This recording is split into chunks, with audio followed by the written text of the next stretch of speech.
It's very wonderful to be here today. I'm not normally in Los Angeles, but this is very timely, and I'm really honored to speak with you today.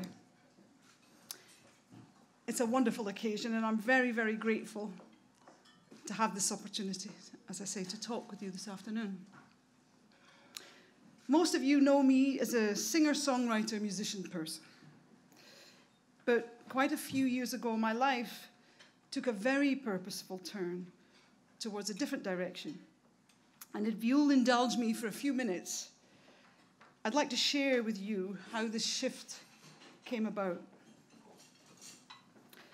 In November of 2003, I was invited to take part in a special concert held in Cape Town, South Africa, for the launch of Nelson Mandela's HIV/AIDS Foundation, 46664. Some of you may be aware of Mandela's foundation.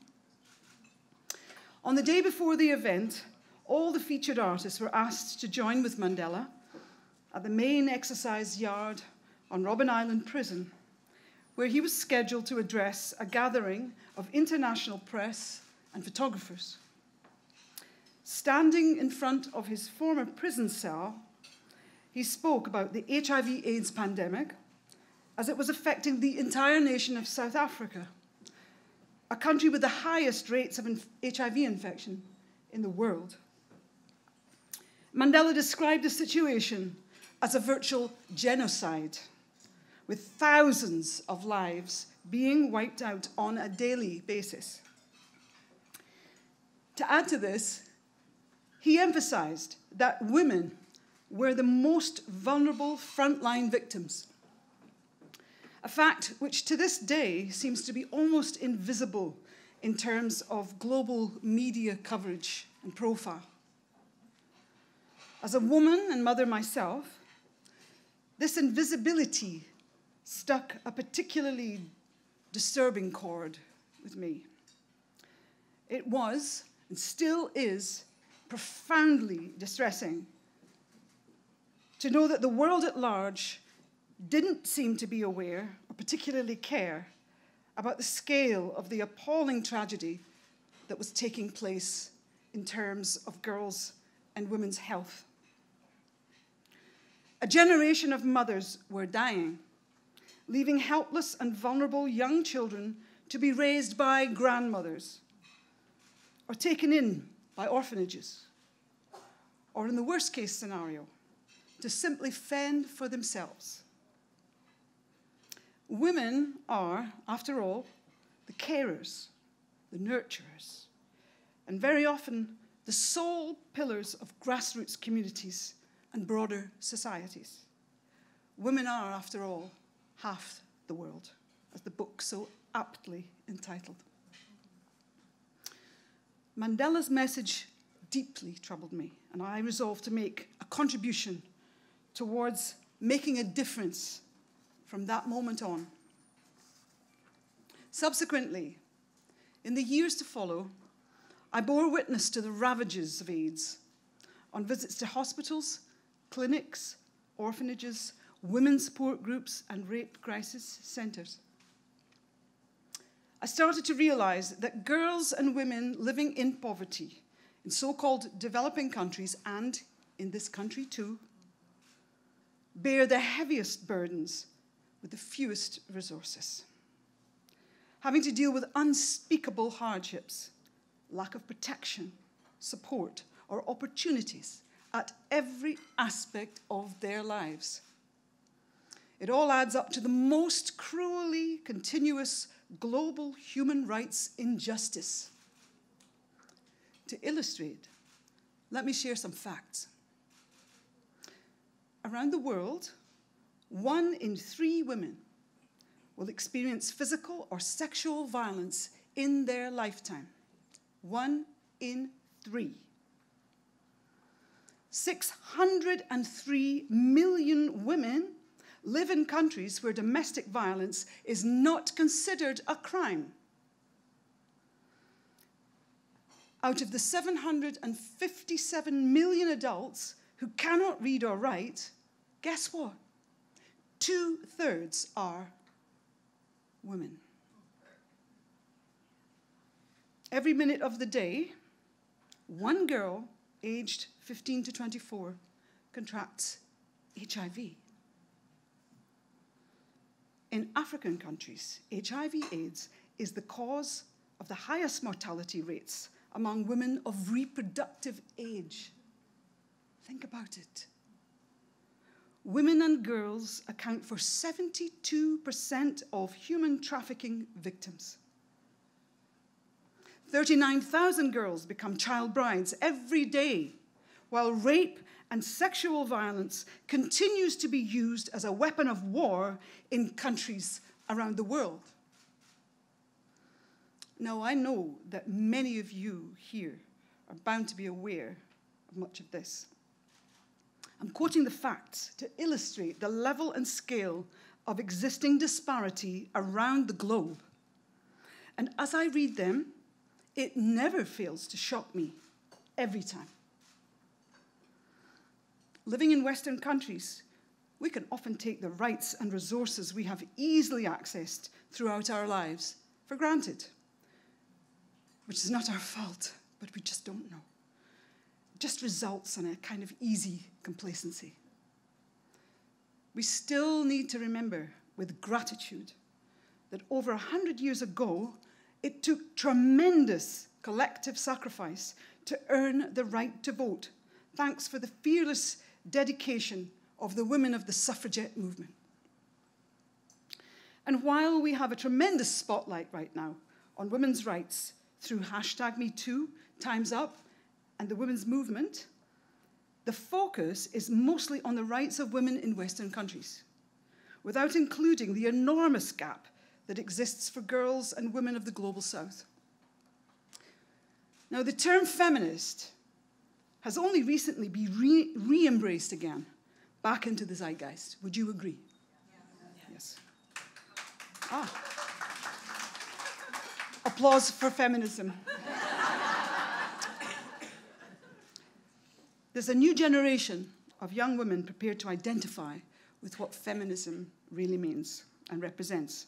And while I celebrate and endorse this rising wholeheartedly, I am so aware of the desperate need for transformation to take place further afield, where girls and women cannot even reach the lowest rung of the ladder in terms of gender rights and empowerment. This is why I endorse and identify the term global feminism, which is inclusive of all women and men and boys everywhere. And I believe that men and boys must be included because they need to be part of the change too.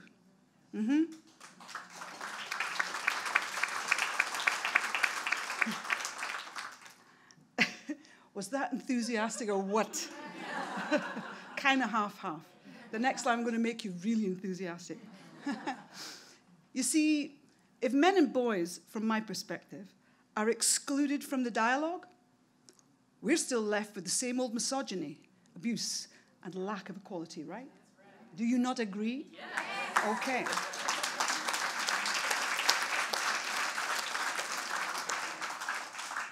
And are there any men in the room like, is it just women? What the heck? I'm serious. Welcome. You are welcome. I'm saying this to you because I truly endorse a man who truly embraces the term feminist, who can take this terminology into his heart and mind, teach his sons and daughters what that means: respect, equality, equal opportunity. And from my perspective, we must welcome all men, everyone, every color, every race, from every place. All of us, together, not separately. Anyway, that's where my passion lies. So, as communicators, you are communicators, aren't you? And influencers, you all appreciate the value and importance of terminology. I'm asking you to help me put this term out there in the zeitgeist. Because if you don't have the terminology, you don't have the way to address anything.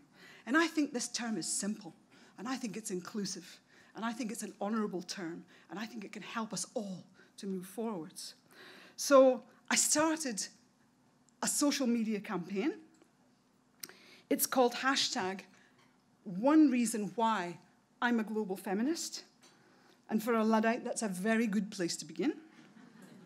I am a Luddite, by the way, because I'm terribly ancient and very unskilled in technologies, but I'm trying. I want everyone to be able to connect facts about global women's rights here and around the world. Here and around the world. It's a very good place to begin. Would you consider having your picture taken, a selfie, holding a fact with the hashtag on the top? Here's the fact. This is the simple fact. 1 in 3 women and girls are impacted by physical or sexual violence in their lifetime. Did you know that? Did you know? It's horrible. I'm passing it out to you. Please take one. And have your photograph taken professionally or in an amateur sense, holding this fact. So you know, it's like, wake up, wake up. This is the other fact I said. 603 million women in countries where domestic violence is not considered a crime. Don't you think there's work to be done? Come on, pass it out. So, if you go to my Instagram account, you'll see that for the last few months, I've been sitting with my facts, and I feel very lonely, and I really want to start a wave, and it doesn't really matter. I'm not asking people for money. I'm not asking you to do anything particular or put a bucket of ice water over your head, which I wouldn't do that. I wouldn't do that. I'm just asking people if they will, sign up for this, just to get it out in the zeitgeist. The facts. Not the bullshit. Not the, whatever. Let's use the worm global feminist so we can boldly go through and say, we're feminists and we're proud of it. And maybe in the future we can start to see the changes. The changes are happening, but they need to be followed through. Activists. So someone asked me about, what is it like being an activist? I said, you're very impatient. You're very impatient. But you have to be so patient at the same time. They say that the change is coming in a glacially slow way. We have to stop this, glacially slow. Come on, wake up. It's time. It's so time. It's so time to educate. It's so time to join up and join together and stop this polarization.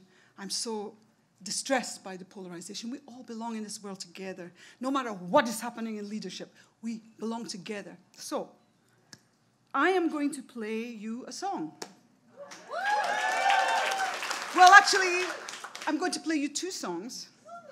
I don't want to give the game away, but it's really touching for me because I actually was very, very fortunate to have recorded and performed with the Queen of Soul, the real Queen of Soul, Aretha Franklin. And I just wanted to mention Aretha today because she came very much into my mind, that as we recorded Sisters Are Doing It for Themselves back in 1980, Aretha ad-libbed in the vocal booth, and she said something that really made me smile. And she said, "Equal pay, that's what we say." and I said, she gets the message. She knows what this is about. Equal opportunity, equal, gender rights. So the song is an old anthem. I'm not going to play it right away. I'll play something else to make you sad first. And then I'll make you happy. So bear with me while I manage to kind of get up the stairs. I'm an elderly person now. I need handsome young feminist men to help me.